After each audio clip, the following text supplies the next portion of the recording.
I'm Dr. Yvonne Cason, the president of Spiritual Awakenings International. Welcome to our Spiritual Awakenings International Conference 2026.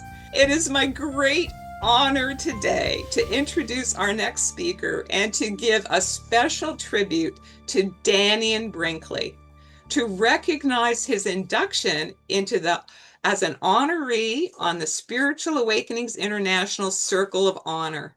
This is our Hall of Fame for groundbreakers and pioneers in the field of spiritual awakening. Dannion Brinkley, I'm going to bring him on beside me. Dannion Brinkley is a groundbreaking multiple NDE experiencer. Let's put me beside him. There we go. He's a multiple NDE experiencer, near-death experiencer. He was one of the very first people to start raising awareness globally about near-death experiences.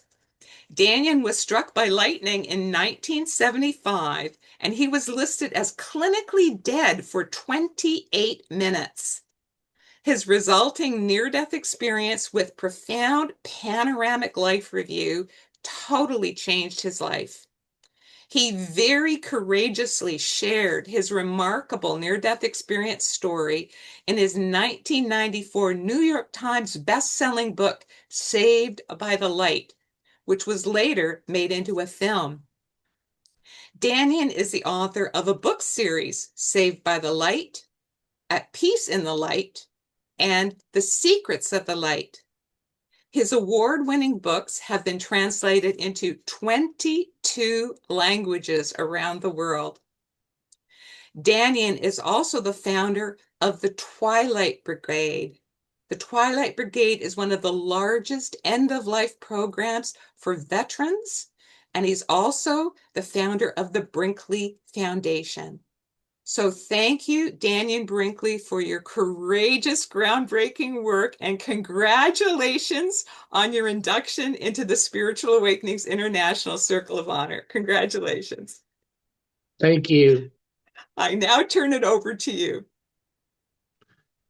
Well, Yvonne, thank you so very much. And I'm so very thankful for this whole program that you guys have started in its 6th year. I would go crazy doing what you're doing and what Bob is doing, but I'm thankful for everybody. You know, like you said, I'm an old timer. Most people are lucky enough to have terms that they could describe their experience. But in 1975, there wasn't a term. There was no near-death experience until Raymond created that term in Life After Life. I happened to have been taken to the hospital when I was struck by lightning, where Raymond was going to medical school. And for the next 15 or 20 years, I would support Raymond in this and look at this because of how critical people were of someone who didn't fit into the clinical domain of what you expected to think was going to happen when you left this world. And the reasons for why you've lived this life and all those things come into play when you start to think about that. So now that it's been 50 years, Yvonne, that the near-death experience is in its golden anniversary year, I was thinking that as we began today, that I would ask everybody to take a really, really deep breath. Think of 1 or 2 people that you love, and when you breathe out, send your love to those people.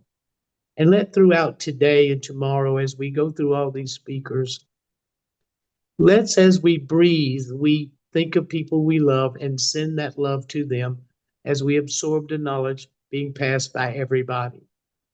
What I'd like to do is this, everybody. We have now 50 years of something called the near-death experience and the death experience. So there has to be a cultural legacy of the near-death experience. And so I've decided that I'd come up with 3 things that I believe establish the fact of what the near-death experience, its cultural legacy will be. Number 1, nobody dies. The biggest scam ever placed upon anybody is the fact that you think or told you're going to die.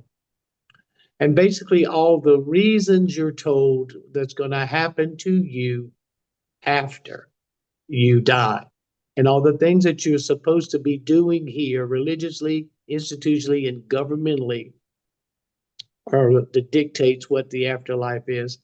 Most of that, everybody, is just nonsense. Number two, 95% of everybody who has a near death experience has what's called seeing themselves float above their body. They see their body in the car wreck, in the accident, in the hospital, in the bed. The question that the near death experience was to bring about is to ask this question. If you're floating above your body and you're looking at your body, then tell me who the observer is. Who is that being or person looking at that body? That point is, you are not this body. Then number three, who are you? You're an energetic, ethereal, electrical being. You are that more than you are anything else. Remember, you're not going to die. You're not this body, and you're an energetic being. When you put those things as the value of what people talk about in the near-death experience, I think there is a place we build our lives on. The fundamental nature of reality is you're not going to die. It will never happen. And when you understand that as a fact, instead of all the other fear-based realities you operate, and why, like Yvonne said, why do I think I have the place to say this? I've been here since 1975. I was struck by lightning. I was dead for 28 minutes, completely paralyzed for 6 days, partially paralyzed for 7 months. It took me 2 years to learn to walk and feed myself. And in the course of that, I have had to have open heart surgery, brain surgery, and open heart surgery again from complications from what had happened being struck by lightning. So I've been dead so many times, it's like a comedy routine, everybody. And this whole idea of what people think is coming next and what we're all about is basically nonsense. You were chosen to come here and you chose to come here. And you were, and believe this when I say it, there was nobody better than you to come here to be you than in the whole universe. You were chosen because you were the very best at what you do. Defining that sometimes is difficult for people, but it's still the truth. And you chose to come because you saw ways that you could grow and expand. You could look at crisis and situations and view it from a point of view that not only you, but the divine nature of the law can see the experience. So every time you've taken a breath so far, you've thought about someone you loved, then we as a spiritual awakening organization, in the day that's honoring me, which I'm thankful for, and I'm asking you to express gratitude in what Yvonne and this team and Bob and this team has done with loving someone that you care about as we absorb this knowledge. Just keep that in mind. When I was sitting and talking on the telephone in 1975, lightning came down. It hit me in the side of the head. It went down my spine. It welded the nails of the heels of my shoes to the floor and threw me in the air, suspended me in the air and threw me back down. I was burning and I was on fire. A ball of fire came through the room and I was blinded, and I wore welder's glasses for 2 years, but I was blinded. And the pain was so immense and so horrible that I could not bear it. And all of a sudden, I'm out of my body. I can see I was not in pain and I could move. So wherever I was at that moment was far superior to where I had just left. And I could see myself. I could see what was going on. I could see the nature of reality energetically. When you look at stuff from a quantum point of view, everybody, and you realize that there is more to the substance that we think we see than there really is. And when you see your true energetic patterns, when you're not in this body and limited to the system that this body uh, mandates that you operate in, then you see a broader viewpoint of everything. And they moved me and put me in the ambulance, and I was in the ambulance, and the guy said, I heard the guy had his little headsets on, and he's talking to the doctor, and they're taking me to the hospital that Raymond Moody was going to medical school. And so they were taking me to the hospital, and the paramedic said, he's gone, he's gone. This tunnel started forming. I'm floating above the guy. I never could quite understand how the dimensional reality would operate based on how tall the van was, the ambulance was, equal to my view and perspective. I've never quite been able to understand that. And I go down this tunnel, and I come in this place of light, this beautiful, silvery, bluish tinted light. And we live in it now. We call it the atmosphere here. We just don't see it, or some energetic pattern that we live in. And wherever this was, it was calm and peaceful. And it was far better than the place I had left. And I had not thought about anybody. And this being comes toward me. And I could tell that this being was creating security. I did not know this being. You know, like people say their parents come, and I know this. And so I all of a sudden began to see my entire life pass before me. And everybody, it's like Dana said, remember what I'm about to tell you, because this is a fact and this will happen. And how do I know? A death experience.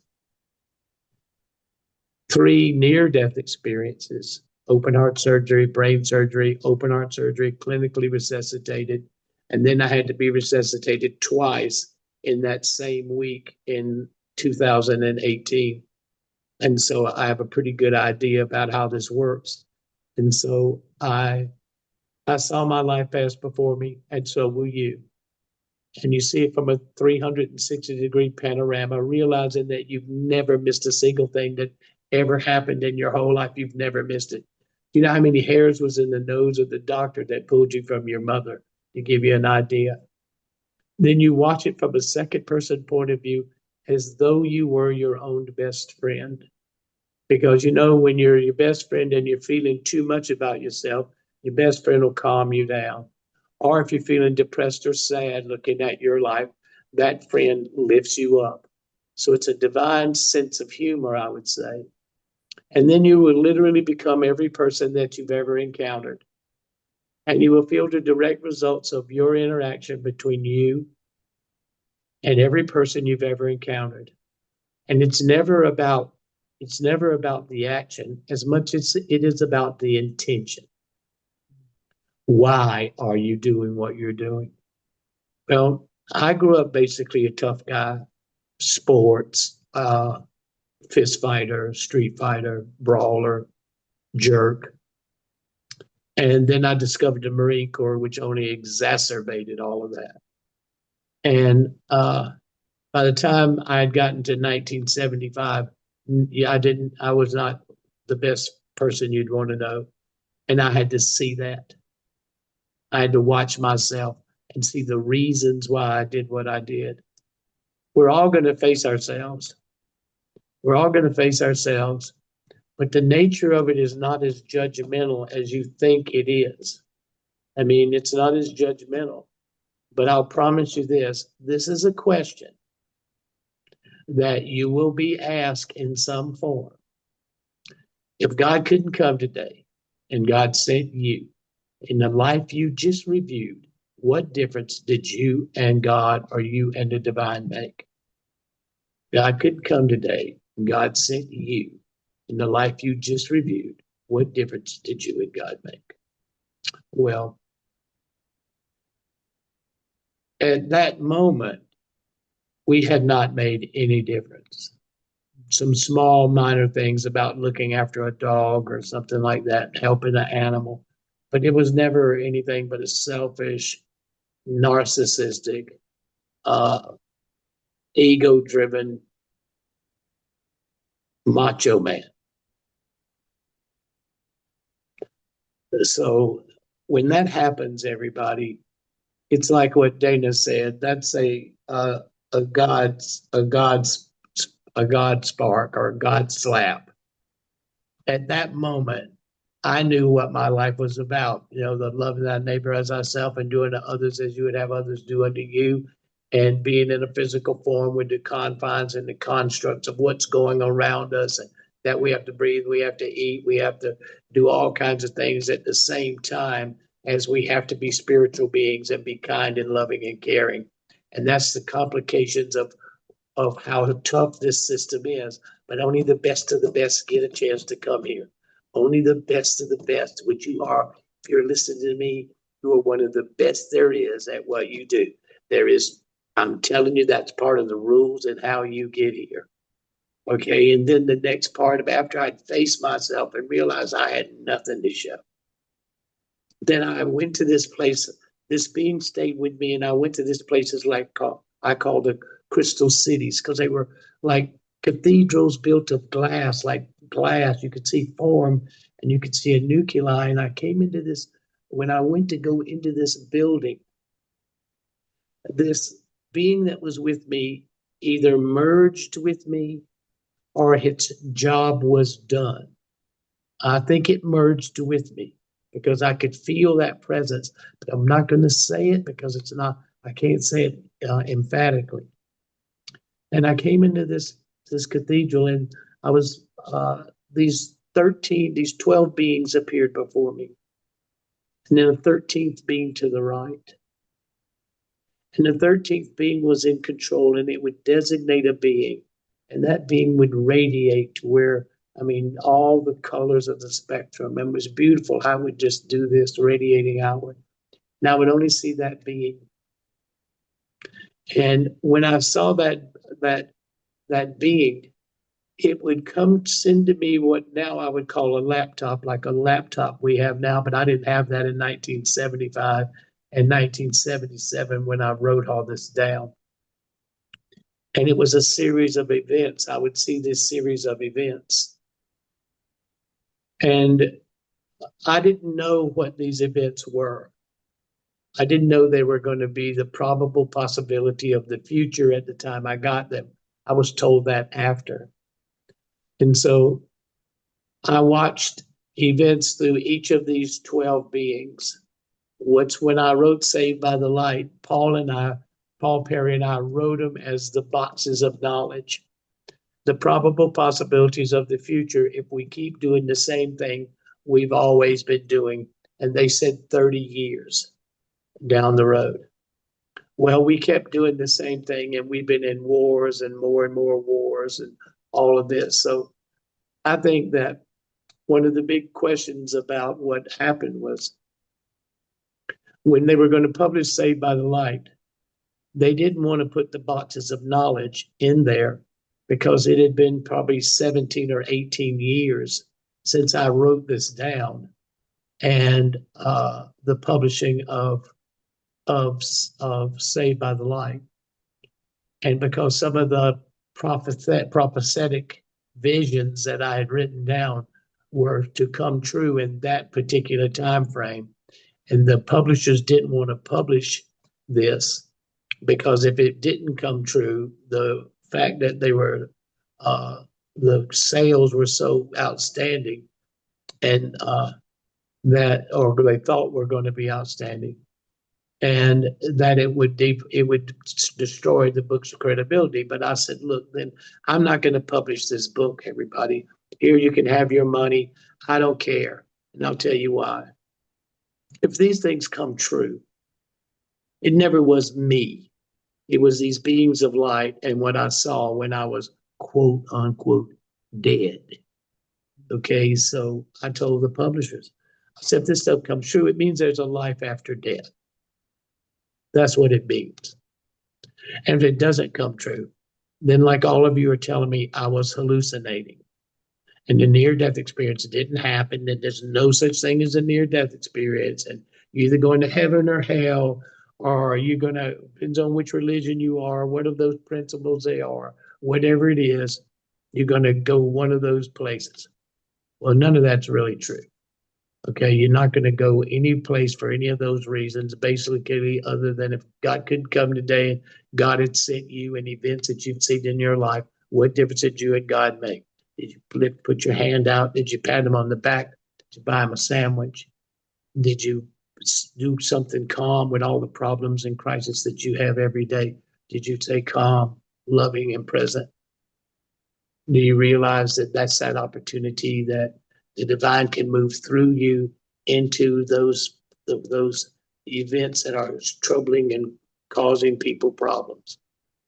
Well, to give you an idea, everybody, after 2 years of learning to walk and feed myself, I decided, I looked at myself based on the Panoramic Life Review, and I said, what can I do? What can I do that if God couldn't come today and God sent me? Then I decided I would become a hospice volunteer. I've been a hospice volunteer for 48 years. I've been with 2,017 people going from this world to the next world, 358 taking their last breath. I have my 2018 person mark today. I built the Twilight Brigade, which became one of the largest end-of-life care volunteer programs for dying veterans in American history. And I co-wrote the standard end-of-life care model that is presently being used by the Veterans Administration for its palliative, hospice, and end-of-life care program. So I think that when I look back at my life and getting this award and becoming an honoree, I think that I can be proud. And I drove the near-death experience into mainstream America, everybody, because when I went to see Raymond once, and I had to have open heart surgery, and Raymond came to me, I wasn't not going to have the open heart surgery. And my father called Raymond, and Raymond came and told me to stay and help him. And so I decided to have the surgery. And I went to see Raymond, and uh, Raymond was in a place where that amount of damage done to his reputation and who he was over his thoughts about near-death experiences. I mean, he was a PhD in philosophy. They turned on him. He was a doctor, an MD. They turned on him. He was a forensic psychiatrist, and they turned on him. And I decided that people need to pick on somebody their own size, because you know how many people, everybody out there who's having this experience because of cardiopulmonary resuscitation, and we're coming back. And we're coming back and telling a story completely different from what the medical establishment thinks and what really is happening. And all those paradigms are breaking down because we're becoming aware, and the awareness is spreading, and we're building a family of awareness looking at what we're doing. And I created the Brinkley Foundation because I see what is happening in the world. And anyone who looks at the boxes of knowledge and saved by the light and realize that this stuff was written down in 1977, put in a book in 1994, and what they said was going to happen as the probable possibilities, it's about 96% have come true. So there is a life after death, everybody. And right now I'm in the final vision, box 13, which is what the Brinkley Foundation is, just Dannion.com. I put my name on it because we're going to head into a period of a lot of people having to face being caregivers, and a lot of people having to make decisions to help those they love and those who have loved them or loves them make the right choices. And it's going to come. And why do I say that? Baby boomers. We are the largest population expansion of Western consciousness in history. More of us were born between like 1940 to 1967. There's like 73 million of us in my age group, you know, right where I am. So when we stop to look at our spiritual self and spiritually awakened, keep these things in mind. You're not going to die. That's not going to happen. You were chosen to be here because there is nobody better than you at what you do. There is no one. None. And you chose. So just to show you how funny we are as spiritual beings, one of the reasons you entice yourself to come here to attempt this, to pretend you're a physical being. Think of how hard you have to work to pretend that you're a physical being. And then think about now that we have quantum science. And quantum science says you are not here. That system that makes your cell phone work also says you're not here. And when you start to think about that, you can take a picture with your phone and you can send it to someone in Brazil in less than 2 seconds. And you think about how that operates and how that mechanism operates and the use of your cell phone. And when you think about you as a spiritual being, you begin to see the capability, power, might of who we are. I always say this: we are great, powerful, and mighty spiritual beings with dignity, direction, and purpose. There is only one thing that can never go wrong, is you allow something to affect your dignity, which skews your direction and your purpose. And the biggest thing that we use to skew our direction and our purpose in affecting our dignity is our opinion of ourselves. You must change this.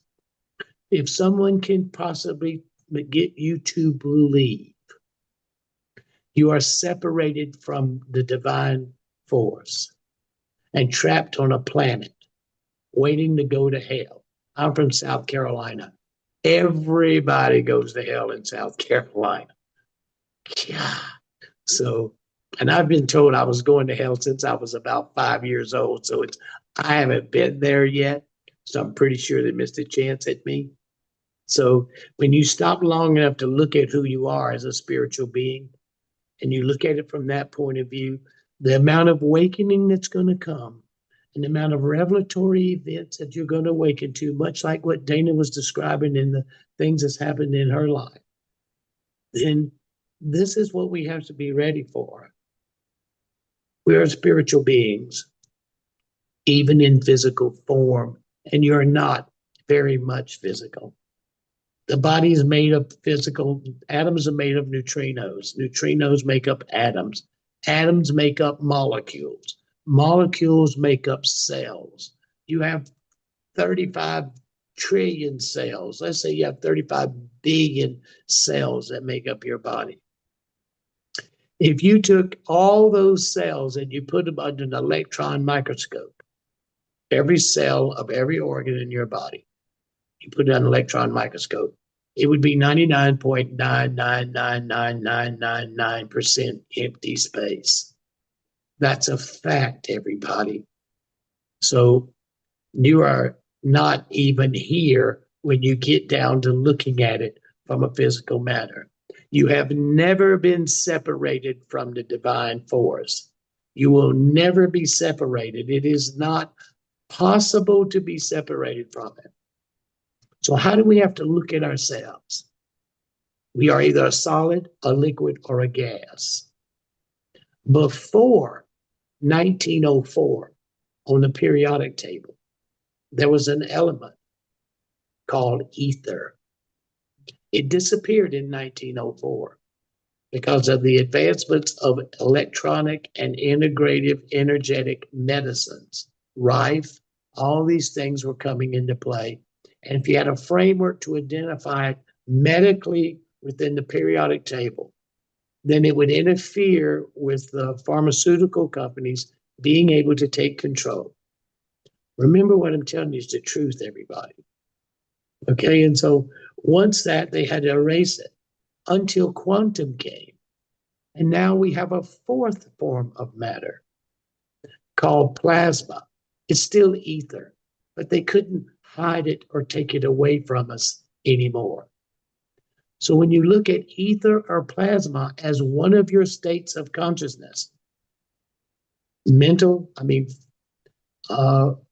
solid, liquid, gas, or plasma. And soon they're going to tell you about a fifth one. Okay, a fifth form of matter. So all of a sudden now, everybody, all the things that we talk about and hope for, believe in, and wish for, and all the things about who we are divinely and spiritually, they have a name for it again. It's called plasma. So if you're paying attention to the plasma ethereal part about you, then that awakening process comes faster. I've always looked at where science was going, and I looked at the boxes of knowledge. And then the second time when I had to have open heart surgery in 1989, I didn't have much of a chance to think about whether I was going to have a near-death experience or not. I was not going to do it. I was not going to stay here because I had seen so much of what the damage was done from inside of me, what I looked like on the inside from the electrocution. But when I had the second near-death experience, it was not nearly as advanced or as broad or as deep or as spiritually expansive as the death experience. But it was another lesson. It was showing me how color, light, and energetic patterns are mechanisms of healing.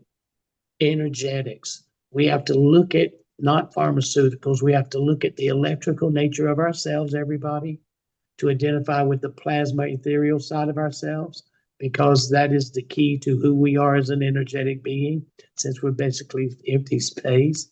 And we have to look at our health care. We have to look at how we take care of ourselves from that point of view, because if we don't, we'll be trapped in a paradigm where the health of your health will control everything. We are spiritual beings. We were chosen and we chose to come here. Why? We are the difference the divine makes. When you come into this form, you are the difference that the divine makes. That's the basic root of your actions, with all of your problems and all of your issues and all the things that you're afraid of and all the things you're not happy about and all the things that's going good for you and all the things that's going bad for you. The point of it is that you are the difference that the divine force makes. When you think that way, and you think of the energetic nature of who you are, like define love. How do you measure love? In solid, liquid, or gas? What is it? It's an emotion. Well, how do you measure that to say that emotion is? You see the things that are elusive, everybody? We are spiritual beings, ethereal plasma beings, more than we are anything else. Knowing that and looking at your life from that transforms it. After the open heart surgery, understanding that light and energetics and energy is the healing tools that are coming.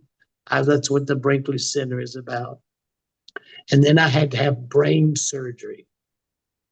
Okay, so if you want to believe in the divine process, watch this. On September the 17th at 7:05 p.m., on a Wednesday afternoon during a thunderstorm, I got struck by lightning. On September the 17th at 7:05 a.m., I had brain surgery on a Wednesday morning during a thunderstorm. Now, that might seem like a coincidence to some, but if I got struck by lightning on this side, and the first hole they drilled in my head on this side is right there. Here's where the lightning went in. And here's where they drilled that first hole. Now, if you don't think that that's not funny, then you've lost your spiritual sense of humor. Okay? And to keep me on track and understanding that we are guided and guides. We are the difference that the divine makes in every breath you take. And now I'm going to give you a secret, everybody. Please remember this. When you breathe in all the things around you. When you breathe in, then you stop. And that fills your sinus cavities, that air fills your sinus cavities and surrounds your pineal gland. And you are directly in contact with the divine force. And when you stop, when you breathe in, you stop before you breathe out. Well, when you breathe in, what you're doing is looking at everything that you just breathed in, making a value of it, setting an intention and an action you're going to take when you breathe out. And you do that all day, every day, as long as you're in this body. So when I ask you to take a breath and think of someone you loved, then in that space between those two is when exactly I ask you to do it. Because if you learn to understand that that's you divinely connecting, energetically, plasmally, or ethereally, that's you connected to the divine. Recognizing that, enacting it through this day and a part of every day, your awareness will go faster. Your identity of who you are around people will show itself even more brilliantly than you've so far. And the value and the power of your love, using the system that is already in place divinely, the value of it. So, as I said to close this, let me give you a viewpoint. In the Bible, it says, in the beginning, there was the Word, and the Word said, let there be light. So, think about this for a moment. When you realize you are a half a breath away from leaving here, and the people say, well, how long can you live without God? Well, ever how long you can hold your breath is usually the answer. And if you hold your breath long enough, you're going to be there anyway. So what happens in that half a breath that you let go of? Thinking again about number 2, if you are this body. Well, when you let that half a breath out, everybody, the only thing it leaves is the sound of your voice. The sound of your voice and the air you just let out. Everything else is still there. That body is still there. All the chemicals, compounds, proteins, calcium, everything, that body is still there, but you are not. Identify that way, please, because that's reality and that's the truth. And realize you're not this body, but you must take care of it. You can't personally attach yourself to it too much. You have to use it as a tool and take care of it. I've learned that through brain surgery, struck by lightning twice, open heart surgery, brain surgery, open heart surgery. I even had surgery on my hand, everybody, and just blacked out, woke up, they fixed my hand, and I woke up and didn't have any near-death experiences. But in open heart surgery, brain surgery, and open heart surgery, never given a chance to survive. Never given a chance to survive. I survived. And in this last one in 2018, I quit counting the death experiences that come when I had to be clinically resuscitated twice. I had to be clinically resuscitated after the open heart surgery. And then I was weak and I was losing consciousness, coming back and forth. And then 4 days after the open heart surgery and being clinically resuscitated, I had to be clinically resuscitated again. I came out of my body. And I was standing next to the charge nurse, and they were pounding on my chest. The monitor was beeping. The doctor, the cardiologist, was scared to death at 2 a.m. She was screaming at me. The nurses were doing a magnificent job. And I was standing there looking down at me and looking at each of the nurses. I could identify which nurse was doing the compression on my chest. I could tell who changed when they were changing it, supposedly dead. It took about 7 or 8 minutes, and they resuscitated me. I came back. I stayed maybe 7, 8, 9 minutes, and I went into. My heart stopped again, and I quit breathing. And they happened to already still be there checking me, and they started again. That was another 8 or 9 minutes. I came back out. and stood watching it. As I watched the amazement of never going anywhere, so I don't even call that a near-death experience. That's an out-of-body experience. That's not a near-death experience. I'm looking at it. You come out really, really fast. I remember it each time. You come out really, really fast. But when you're going back in, it's like you're putting on these cloaks. I guess it's things to make you imagine that you're really a physical being. You know, you have to put on all these illusions to make you think you're a physical being. So what you are is a spiritual being, everybody. Every breath that I have taken, I have been sending love to everybody in this network, and to Yvonne and Bob and everybody, all the participants. I am sending you love. Why? Because I know the value of the power of love. I know the value and the power of belief. I know the value and the power of choices, hoping they're the right ones. And I know the value and power of my skill to pray. These four things identify who you are. What is the value and power of your love? What's the value and power of your belief system in support of the value of your love? What's the value and power of the choices that you make, that hoping that they're all the right choices? And then what's the value of your prayer skill set? When you identify yourself as a spiritual being, which is what you are, and you are a great, powerful, and mighty spiritual being with dignity, direction, and purpose, these are the only four factors that really matter: the value and power of your love, the value and power of your belief system, the value and power of the choices that you're making, hoping they're the right ones, and the value and the power of your prayers. So as I close, I ask all of you to do these four things as a part of the rest of your life.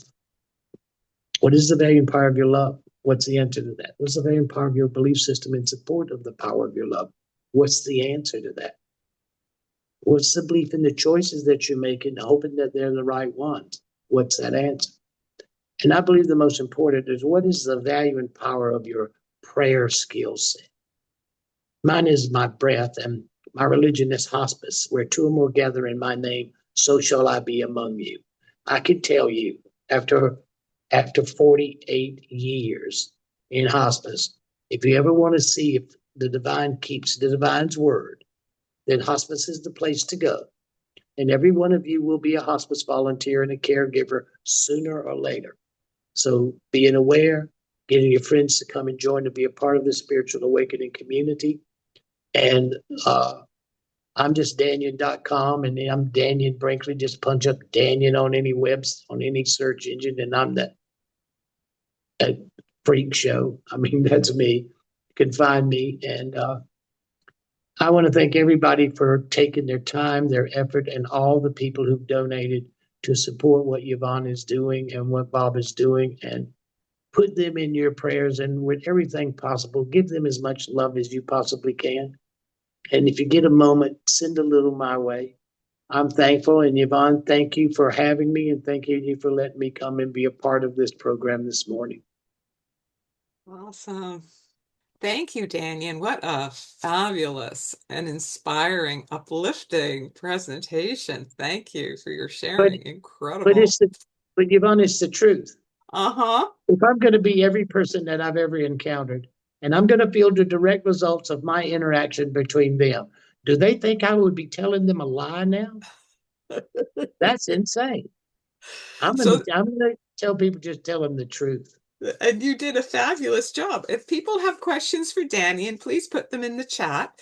But I'll start with the first question. Actually, you touched on it. Your panoramic life review. When I first read your book, it was so incredibly moving and impactful. Can you tell us a little bit more about your panoramic life review? Like, what was it like when you were feeling other people's feelings when you know when in your life review, and that I think you said it even went past the first level to the next level and another level. Can you tell us a bit more about that, please? Okay, so remember everything, everybody. It's not what you do, it's why you do it. Remember, if something happens to you physically, the words, or somebody hits you or hurts you, the the issue becomes of a value of what it was that happened. It is no longer the hit, strike, or what it was. It's the value placed on it, the intent. It's not this, it's the intention behind why you did it. the more intense the reasoning behind it and the lack of sanity behind it, like in anger. If I had done something in the kind of anger and rage that I lived in as a young guy, then I would have to go through that person.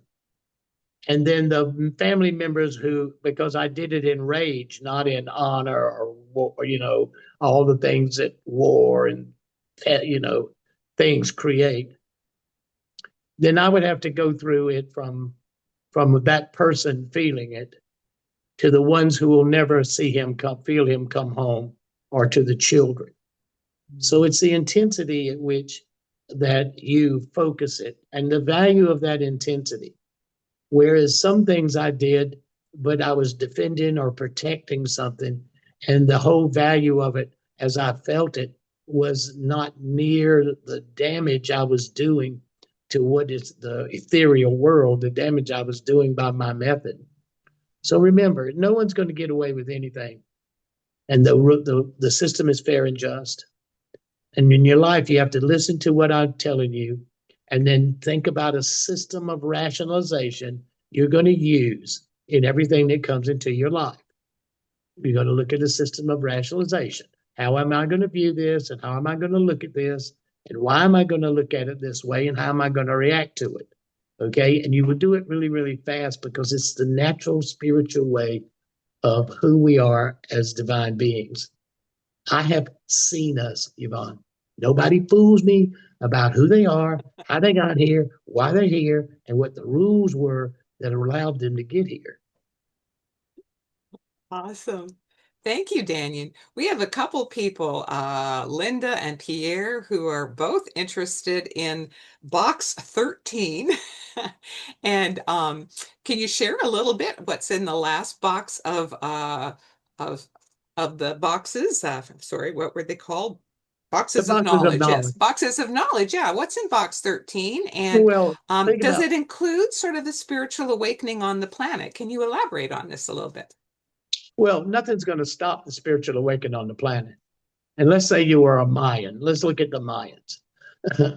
The Mayans said that on December the 21st, 2012, a new age began. So we're in the 14th year of that new age. Nothing's going to stop. And what the Mayans said in the old is all things not done integrity would collapse. And that's where our world is today, economically. Okay, the world would collapse. Okay. And what they said about the new age is that there would be no secrets. So think of that. This is like 2,300 years ago. So that we're in this new age. We're in the precession of the equinox, or that precession of the planetary influence, 25,920 years. And if you look at where our economic situation, it will, in the next 2 years, we will see a whole new economic system. It's in play now. The petrodollar, what we've used since World War II, that's over. And we look at the rise, and in the boxes, I described Chernobyl, Fukushima, the whole rapid people crossing the border, and the reasons why, the issue with Israel and the Palestinians, all of this. And so when all this stuff kept coming true, for me, it was always to reinforce there's a life after death. Okay, the Brinkley Foundation is the final vision.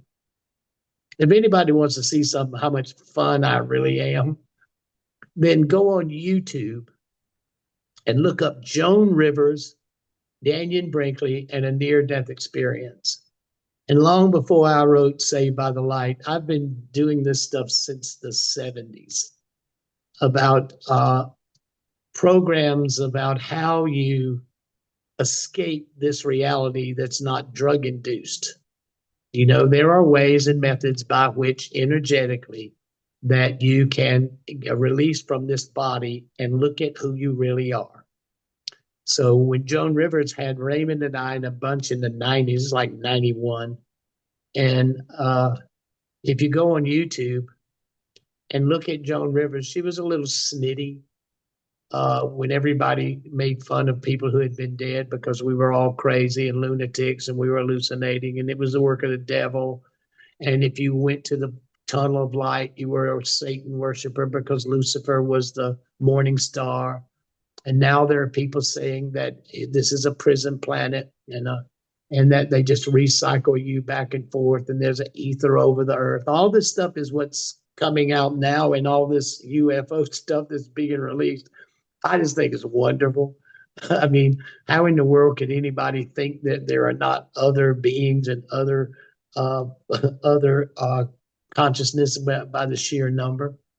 So when when the boxes came, there would be a moment where you would have the pandemic. I described the pandemic in 1977 in detail.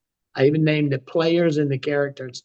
Anybody can look at Box 12 in chapter 5 in Saved by the Light, a 31-year-old book.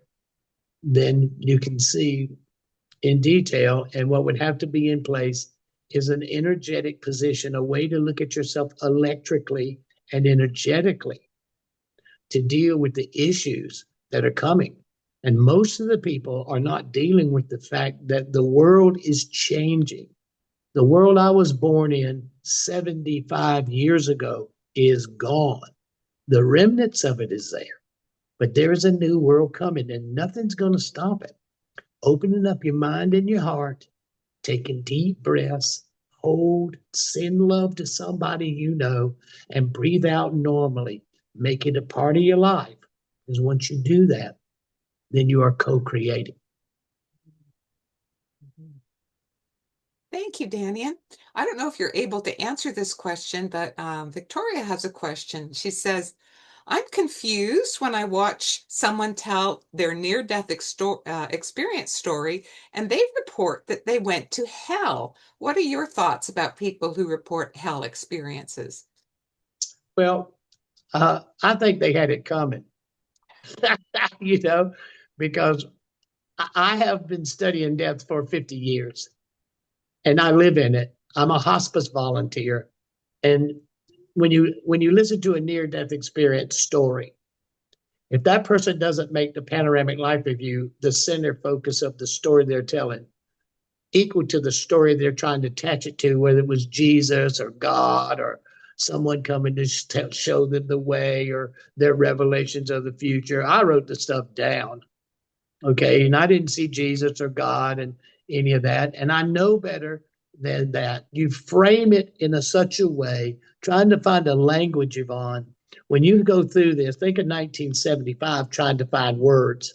When I put when I put the boxes of knowledge in Saved, I had Paul, we wrote it the way I'd written it down in the notebooks, dumb Dannion writing about boxes of knowledge of what happened before anybody knew it or any of that stuff, writing about it. So when we put the boxes of knowledge, people, if they don't make the panoramic life review the most important thing, that means they're just using this term to sell whatever they're selling. Number two, about 3% of people who have this experience have a near death, have a hellish experience. I can listen to the story. Everybody who's had this experience has a sound in their voice. I can hear it. Everybody, you are your voice. The way you're recorded and measured in this sphere is the sound of your voice, and the uniqueness of your voice and the cadence of your voice is how you are recognized in the real world, not this physical Denny, in the real world. And so when you listen, about 1.5% of that I can explain away because I can see and listen to the person's story. It was drug induced, or ever how it happened, or it was there's so many ways that people are describing they're having these experiences. And to get people to pay attention to them, they frame it as a near death experience, falling off their bicycle, these kind of things. I listen to that open heartedly, but I don't buy it. But let me tell you something. Don't ever be afraid of knowing you're going to face yourself. And don't ever be afraid. I've been over there 3 or 4 times and I have listened to 500. And the people that I listen to are people who combat veterans in their last days. And since I was in the CLCs, which are continuing living centers, and I visit them all over the country. I've heard these stories when no one else would ever hear them. People coming back and being resuscitated and telling me things about combat veterans. I mean, silver stars, saying that his brother had come to him and told him to come on over, and I'll tell you something funny.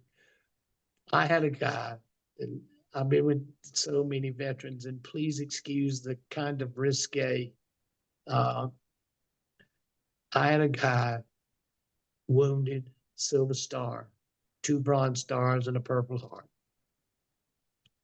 He was telling me about seeing his brother, and when he was in surgery, seeing his brother, and his brother was telling him to come on.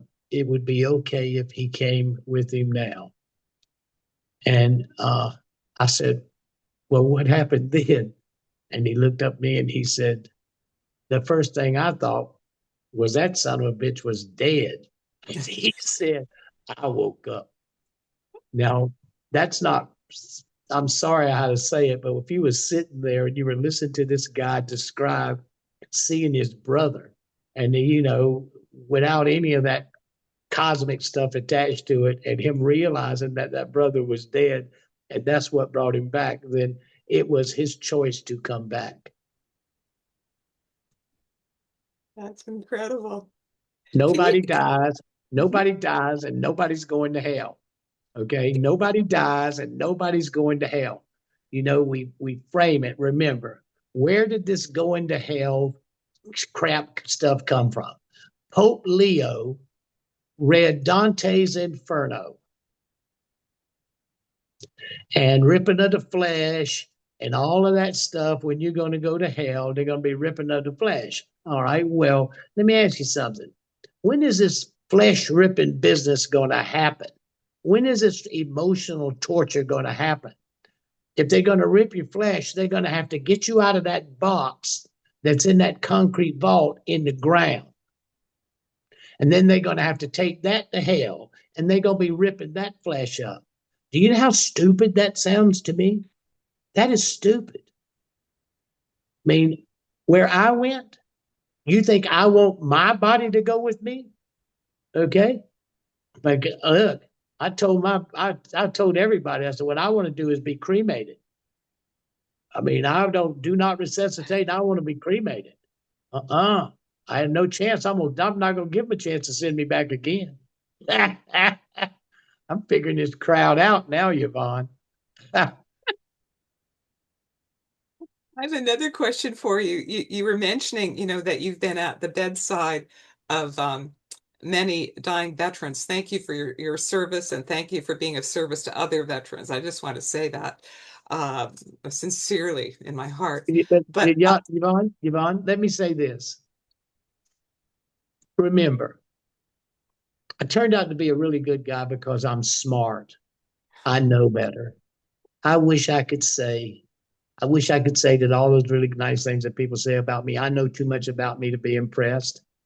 But I look at this and realize that when you know what I know about who you are, and you know what you're going to face and what you're going to look at and all of that, then it's smart to be this way. But think of this for a moment. I'm gonna be every one of the. I have already seen this, so it's not a problem for me. When I'm sitting at that bedside with that veteran, and I have a panoramic life view, then I know what he's looking up when he's looking up in my eyes, and I'm the only one he has. He's outlived his family, or he's so separated from what war does to people. He's so separated from, he has nobody. So me being him and looking up in his eyes and feeling the direct results of my interaction between me and him, because I'm in there because it's about him, and all the garbage that he's been told that's going to happen, and he's a combat veteran, and all the things he thinks about and he's going to burn in hell for, and nobody's there, and the system is failing him. I'm not going to fail him. I'm not going to do that. So, but remember, I already know the reward. I already know what the reward is. I have already 2 more times seen myself through the eyes of that person I've cared about. Phenomenal. I was taking myself off that pedestal, but thank you. Oh, phenomenal. So, I was wondering with your work with terminal veterans, have they also, have any of them or how many of them have shared stories with you in confidence that they had a near-death experience when they were wounded, but they didn't label it, or maybe they're afraid to tell people about it? Because I've heard that veterans often are afraid to talk about having a quotes paranormal experience. Oh, about 30%. Wow. Oh, you wouldn't believe, Yvonne, you wouldn't believe the stuff I've heard. You wouldn't believe it. Giants, you wouldn't believe it. UFOs, you wouldn't believe it. People don't understand when a guy he's eyeing the CLC, and some of these people I would know for 5 or 10 years. Remember, I was a hospice volunteer in the VA for 44 years, and I made rounds. I would go and follow them from to the hospital, back and forth to the nursing home, or what we call them CLCs, back and forth. I would listen to them. I have heard stories that you can't believe, but I've seen guys seen battlefield describing Roman soldiers in the battlefield. You know, they're in that heat of battle, that level of consciousness or that timeline shifted, and they were seeing and watching wars or battles that had gone on other before. I mean, and people and near death experiences, I would say about 30%, but I never talk about that. I mean, maybe maybe if someone in the near death experience, I never bring it up. It's not something that because when you're in a caregiver position, this has nothing to do with you. You don't matter. It has to do with that person and what their needs are. And I'll tell everybody something else too. These are little tips about doing this for 48 years. Everybody needs three things. They need to know that their life had value. And if you're going to see somebody you care about and love, try to remember something that happened that in your life that affected you. That and never lie, never make up a lie because they'll know it. But something that they did that affected your life that you can honestly say, you know, and you being there and being present and visiting them does that. But if you have something to say, it impacts it. Second, they need closure.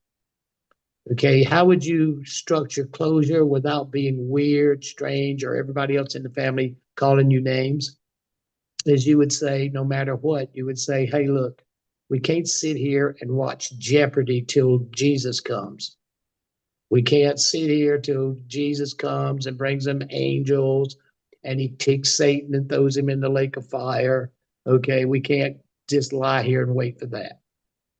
So, what we have to do is make a plan. You got life is about progression. Even where you are, you have to do something. And what you're doing is you're giving them a life, you're showing the life, but then you say, well, what did you do when you were young? What jobs did you do? What did you like about it? Because what you're doing is getting them to think in terms of the panoramic life review. And once that system gets into play, then the natural instinct and the natural way is transition comes into play. And number three, they need permission. What do you feel is left undone? What can I do or help or look after? Because most people, mostly like parents, they hang on because they have a weird child, or they hang on because they're worried about the grandchildren, or they hang on because they don't want to leave them, or they hang on for whatever reason that the family is begging them to stay, which is not about it's not about the person, it's about the family. I have studied the family dynamics of the bedside of palliative care for 47 years. I watch what happens, and I believe that evil has its greatest chance to destroy legacies and histories in palliative and end of life care than any other place it has it, other than child raping and abusing, that kind of stuff, than any other time, because whole legacies and histories of families who never talk to each other again based on transition of someone and whatever they left behind, or that they felt abandoned, or any of those issues. Everybody, we cannot do that. We cannot be that. We have to be that pillow of strength. We have to be that place of trust. And I'm telling you the truth.